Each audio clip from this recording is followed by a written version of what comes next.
welcome to Storyboard. This is Shibani Gharat. But before we begin the show, let's take a look at what was hot and happening this week in the world of advertising.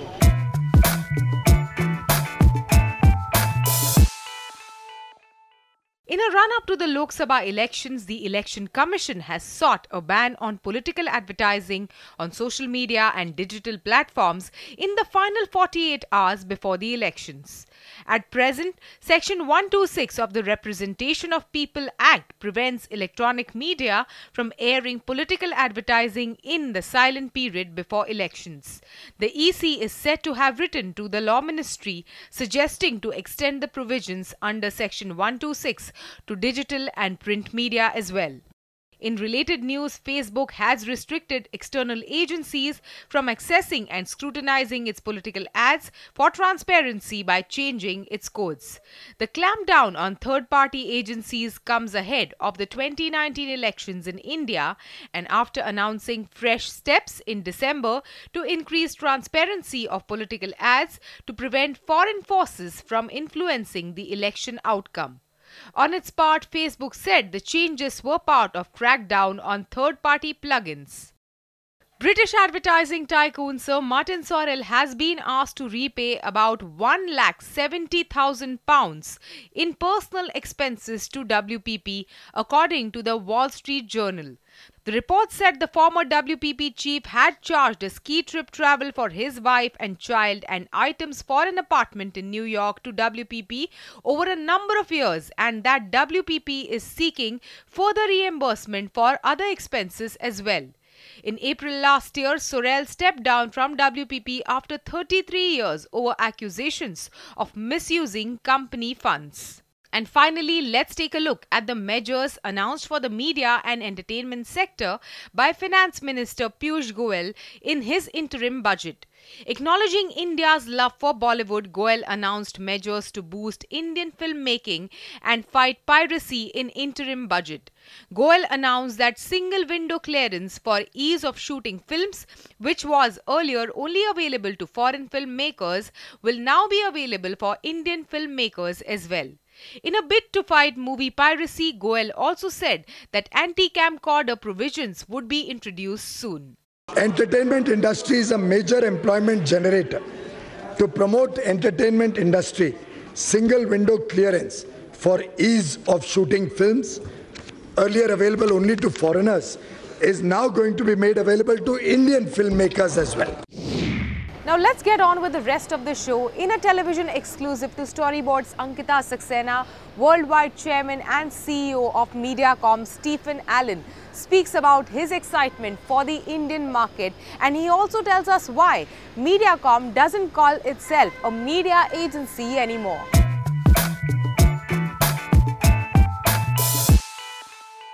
With a career spanning over 3 decades in the business of media, he has a pulse on what the clients want and the changing media landscape.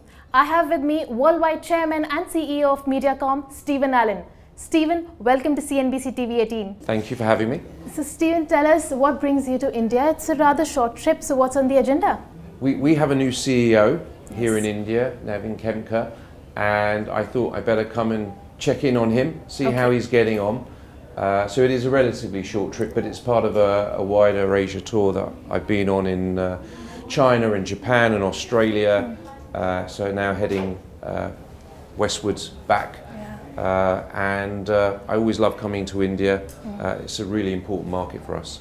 Okay. Stephen, tell me, with media fragmentation and proliferation of digital platforms like Facebook and Google, and then there are these consultancies like Accenture stepping into your turf, how does a media agency keep itself relevant? I mean, you have recrescented yourself from a media agency to content plus connections agency.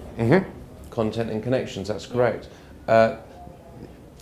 That's what I love about my job, and this is my 37th year in Mediacom and 10th year running it globally, and the truth of the matter is that we have to constantly reinvent ourselves. So, you know, if I go back to when I first started, all we really had to think about was a few television channels and a bit of radio and a few newspapers, and of course then there was something that came along called the internet.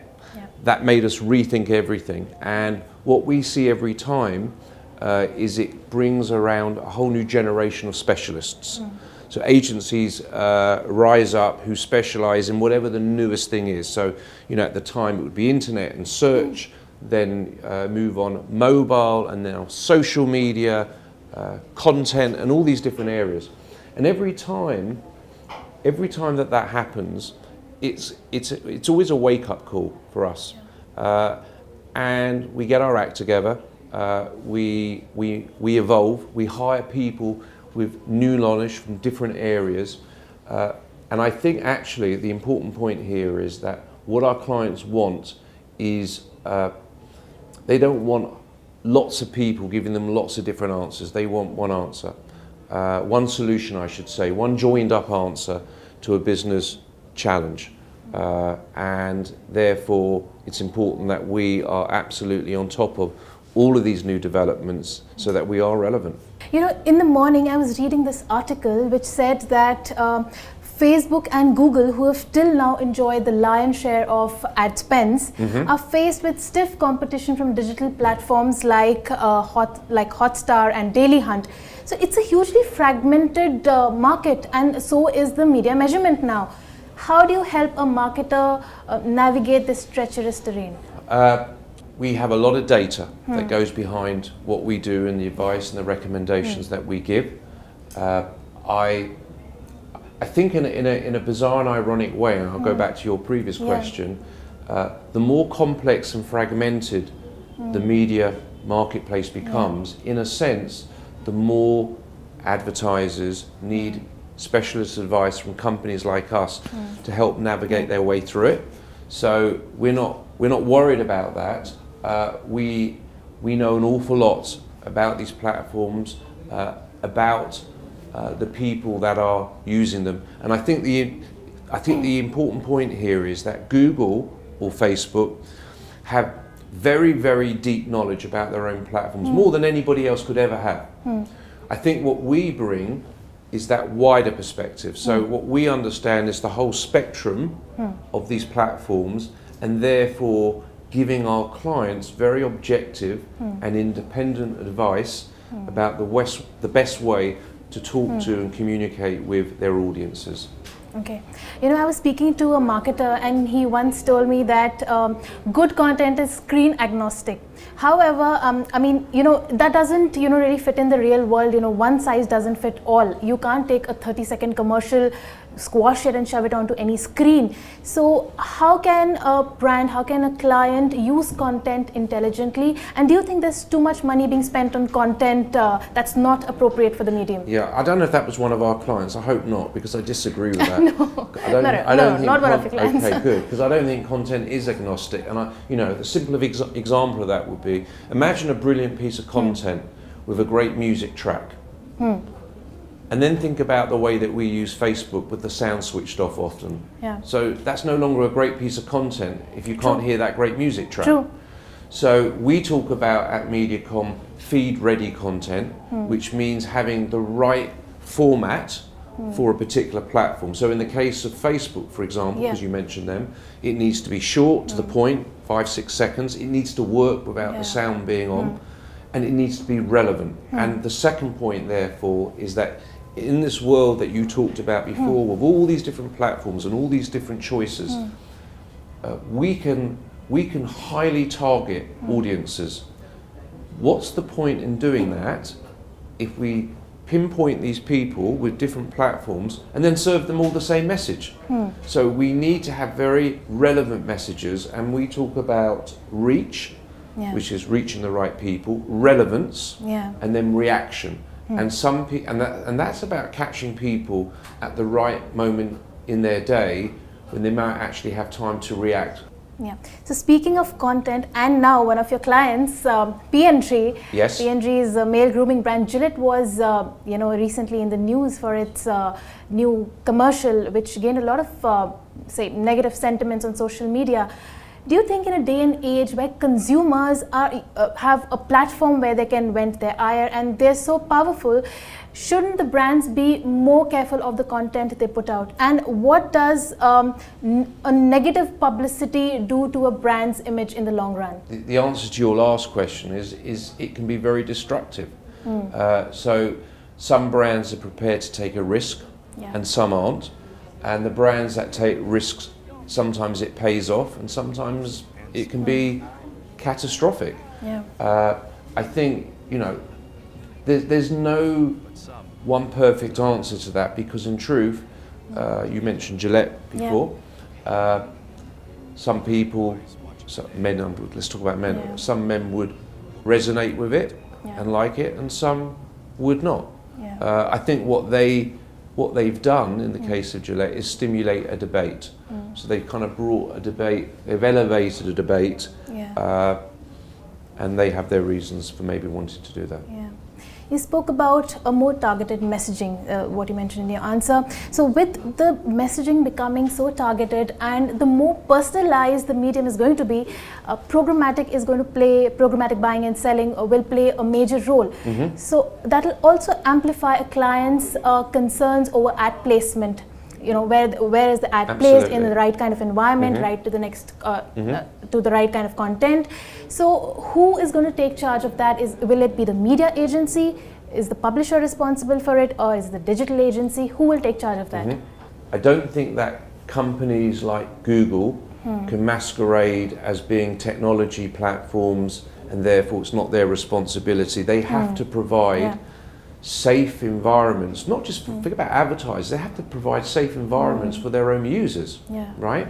So it's not like there's a divergent responsibility there, it's a kind of one and the same. So yes, we're there representing our clients, we will put in place as much, we have a lot of technology that's available now to help reduce risk. I don't think there is such a thing as risk-free. Also, in the near future, do we see traditional media also, like television and radio, also trading programmatically? It's starting to happen. I mean, I've seen it in other markets. I mean, radio is one example of that.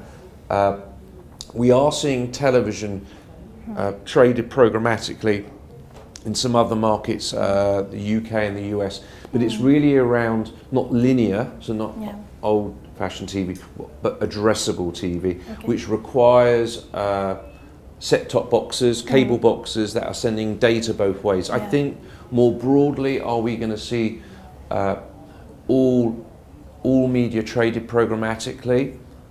Eventually, yes, but once it becomes addressable.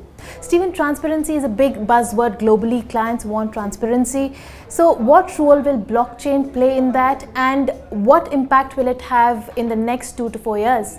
I think at the moment we're all learning around blockchain. I mean, we've certainly got within Group M and Mediacom teams of people looking at that to see how it can be used intelligently in the digital ecosystem.